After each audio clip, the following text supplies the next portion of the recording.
Hi friends, आप सभी को एमएच कॉम्पिटिटिव जोन के यूट्यूब प्लेटफॉर्म पे आप सभी का स्वागत है। आज ये 10th का पार्ट 2 ये वीडियो है। ठीक है, तो आइए बिना किसी टाइम का स्टार्ट करते हैं।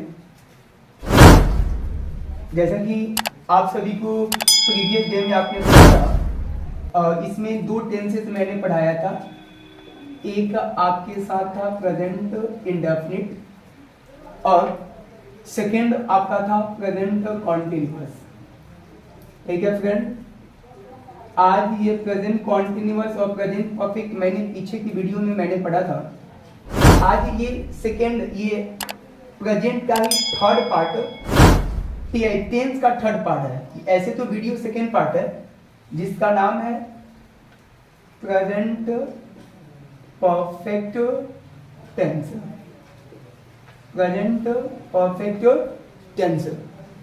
ठीक है, तो इसमें मैंने प्रीवियस टाइम बताया था कि किसी भी टेंस को पहचानने का एक साधारण सा तरीका कि उस वाक्य के अंदर कौन से वर्ब का कौन से एप्रोप्रिएट फॉर्म होगा, जिसमें सबसे फर्स्ट आपके साथ ढूंढना है आपका कीवर्ड्स।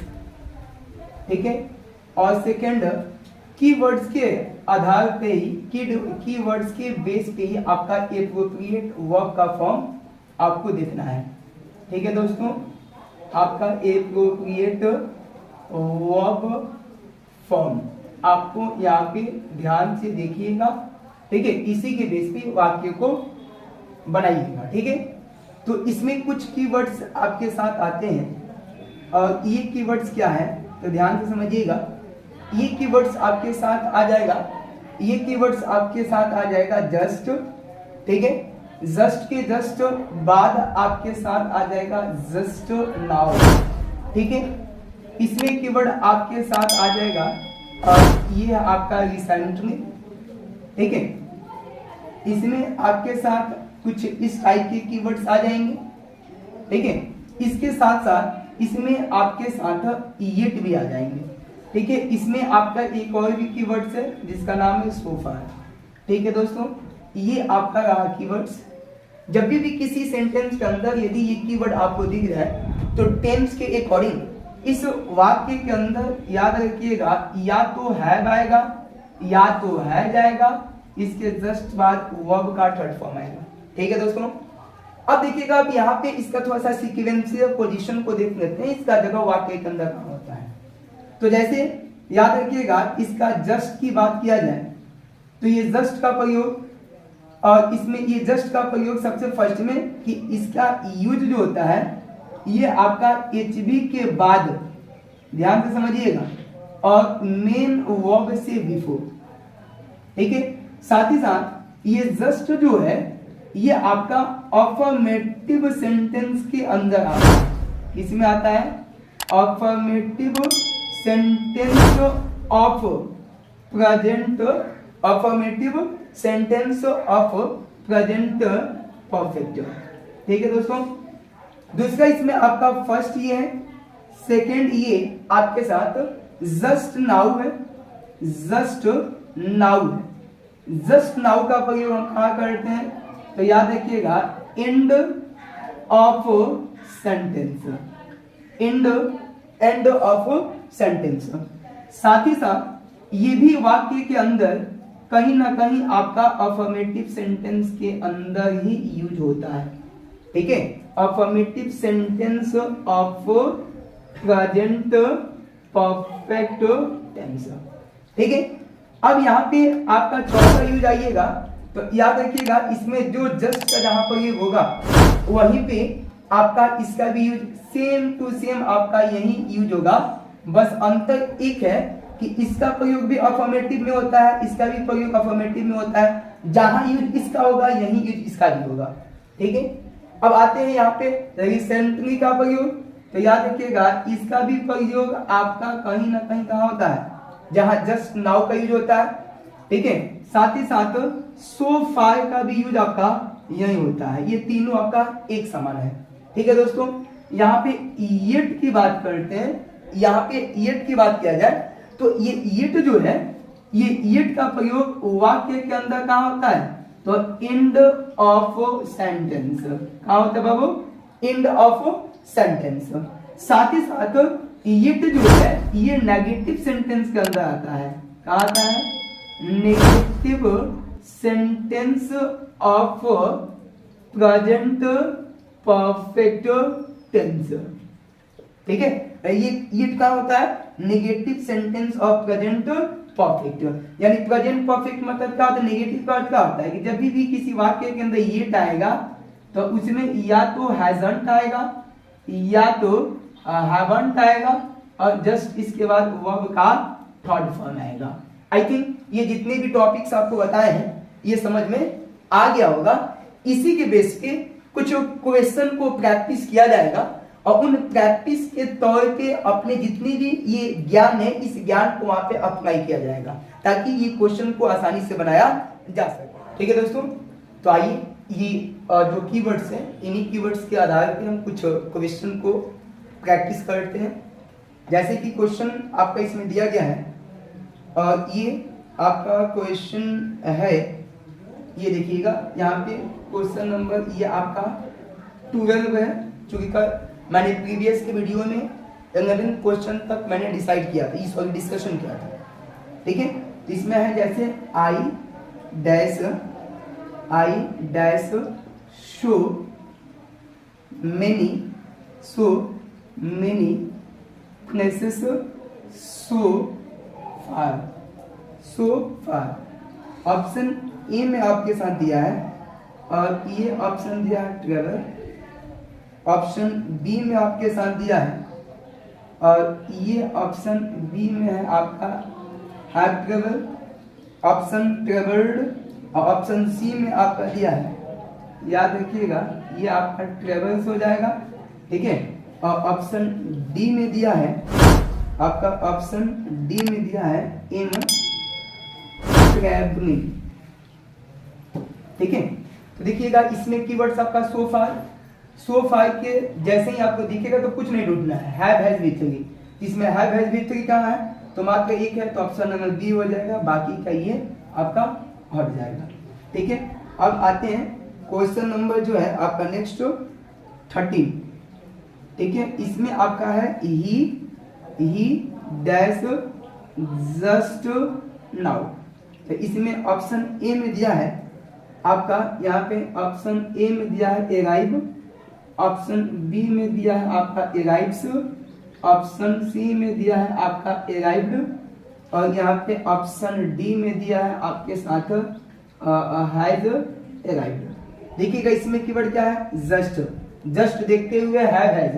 तो इसमें हैव हैज क्या है? ऑप्शन एक ही में है डी, तो ऑप्शन नंबर डी, बाकी का हट जाएगा। आइए नेक्स्ट क्वेश्चन की तरफ बढ़ते हैं और नेक्स्ट क्वेश्चन आपका है, नेक्स्ट क्वेश्चन है यहाँ पे I dash this picture, I dash this picture somewhere before. जिस वाक्य के अंदर, जिस सेंटेंस के अंदर बिफोर दिख जाए उसमें भी आपका हैव हैज ही ढूंढना है।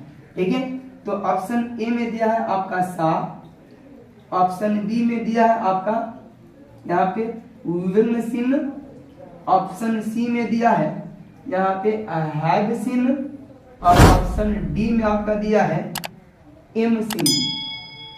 ठीक है दोस्तों, ध्यान से समझिएगा, यहाँ पे ध्यान से इस क्वेश्चन को ध्यान से समझिएगा। यहाँ पे आपका बिफोर है तो बिफोर आने के बाद हैव हैज आएगा, तो यहाँ पे हैव हैज किस में है? ऑप्शन सी में है, तो इसको यहाँ पे आंसर हो जाएगा और बाकी का ये नहीं होगा। ये क्वेश्चन नंबर आपका कौन सा होगा? क्वेश्चन नंबर 15 होगा। ठीक है, अब आते हैं question number next, question number 19। Question number 19 क्या है? जैसे यहाँ पे C dash her work it. ठीक है, ऑप्शन ए में दिया है आपके साथ has not finished, option B में दिया है आपका has not finished, option B में दिया है आपका फिनिश्ड। ठीक है, ऑप्शन सी में दिया है आपके साथ हैज फिनिश्ड। ठीक है, हैज फिनिश्ड, ऑप्शन डी में दिया है आपका हैव फिनिश्ड। देखो यहाँ पे ईट कीवर्ड ईट है, तो ये आने की वजह से उसमें हैबॉन्ड हैजॉन्ट आता है। इसके पीछे मैंने बताया था अभी जस्ट। तो ये में आपको हैबॉन्ड हैजॉन्ट देखना है। तो देखो इसमें हैज है, इसमें हैव है, बट नॉट नहीं है, तो ये दोनों खत्म हो गया। ये तो आपका होगा नहीं, तो एप्रोप्रिएट आंसर आपका क्या हो जाएगा, ए हो जाएगा। ठीक है, तो यहाँ पे देखो नेक्स्ट क्वेश्चन की तरफ बढ़ते हैं। और नेक्स्ट क्वेश्चन है आपका क्वेश्चन नंबर 22 है। क्वेश्चन नंबर 22 है यहाँ पे इंडिया डैश 200 रन्स सो फार। ठीक है, सो फार ऑप्शन ए में हो जाएगा आपका यहाँ पे स्कोर्ड, ऑप्शन बी में हो जाएगा हैज स्कोर्ड, ऑप्शन सी में हो जाएगा आपके साथ ऑप्शन सी में आपके साथ हो जाएगा स्कोर्स, ऑप्शन डी में हो जाएगा विन स्कोर। ठीक है, तो आप देखो कीवर्ड सो फार हैव देखना है, तो हैव एक गो में है, ऑप्शन बी में है, बाकी में नहीं है, तो ये आपका हट जाएगा। ठीक है, ये क्वेश्चन आपका क्या है, 19 नंबर क्वेश्चन है। ठीक है, क्वेश्चन नंबर 19 है। ठीक है, क्वेश्चन 20 में देख लीजिएगा। क्वेश्चन 20 में है I just dash the work, I just the work. Option A में आपके साथ है, ऑप्शन ए में है आपका यहाँ पे फिनिश्ड है। ठीक है, ऑप्शन बी में आपके साथ फिनिश्ड है। ठीक है, ऑप्शन सी में आपके साथ हैज फिनिश्ड है, ऑप्शन डी में आपके साथ हैव फिनिश्ड है। ठीक है, तो यहाँ पे देखो, यहाँ पे कीवर्ड जस्ट है, जस्ट में हैव है, बस ध्यान देना है, बस ध्यान देना है, हैव है, तो हैव हैज होगा, तो हैव हैज मात्र 2 ऑप्शन में है, 2 ऑप्शन में नहीं है, तो 2 ऑप्शन को आगे हटा दीजिए। यहाँ पे आई है, तो आई के साथ हमेशा हैव होता है, हैज नहीं होता है, तो ऑप्शन सी भी खत्म, ऑप्शन नंबर क्या हो जाएगा, डी हो जाएगा। ठीक है, ऑप्शन नंबर क्या हो जाएगा, डी हो जाएगा। ठीक है दोस्तों, अब आपका क्वेश्चन नंबर 23 देख लीजिएगा। इस कीवर्ड्स में आपका नेवर भी आता है। ठीक है, तो इस आपका कीवर्ड्स में आप देख लीजिएगा, जैसे आपका we have never dash, we have never dash the poor. Option A में दिया है आपके साथ, ऑप्शन ए में दिया है, वो दिया आपका ऑप्रेस्ड। ऑप्रेस्ड का अर्थ होता है सताना, परेशान करना, तंग करना। ठीक है, ऑप्रेस्ड। ऑप्शन सी में दे दिया है ऑप्रेसिड, ऑप्शन डी में दे दिया है आपका बिन ऑपरेशन। ठीक है, तो देखो यहाँ पे नेवर के साथ हैव है, हैव के बाद भीतरी होगा, तो इसमें भीतरी कहाँ है, ये आपका V1 है, बिन के बाद ऑपरेशन होगा या तो ऑपरेशन होगा, तो ये दोनों खत्म। ऑप्शन यहाँ पे ऑपरेशन है, V5 है, ये भी खत्म, तो ऑप्शन नंबर क्या हो जाएगा, ए हो जाएगा। ठीक है दोस्तों, तो ये आपका क्वेश्चन रहा आज का, और इस तरीके से आपका प्रेजेंट परफेक्ट टेंस का ये कुछ आपका प्रैक्टिस सेट मैंने और रिवाइज कर दिया। जो बच्चे टेंथ का एग्जाम देंगे 2023 के अंदर या 12th का एग्जाम देंगे 2023 में, उनके लिए ये क्वेश्चन जो है बहुत ही इंपॉर्टेंट है। और मुझे आशा है, विश्वास है कि आपको ये वीडियो निश्चित रूप से पसंद आएंगी। यदि पसंद आती है तो आप इस चैनल को सब्सक्राइब करें, लाइक करें, साथ ही साथ बेल आइकन को भी दबाएं, ताकि जब भी आपका वीडियो बनाए तो नोटिफिकेशन टाइम टू टाइम आपके पास पहुंचते रहे, और अपने जो प्रिपरेशन है, आपकी जो तैयारियां हैं, उन तैयारियों को आप हमेशा कंटिन्यू रखें। आज के लिए इतना ही, तब तक के टाटा बाय बाय, आपका दिन शुभ।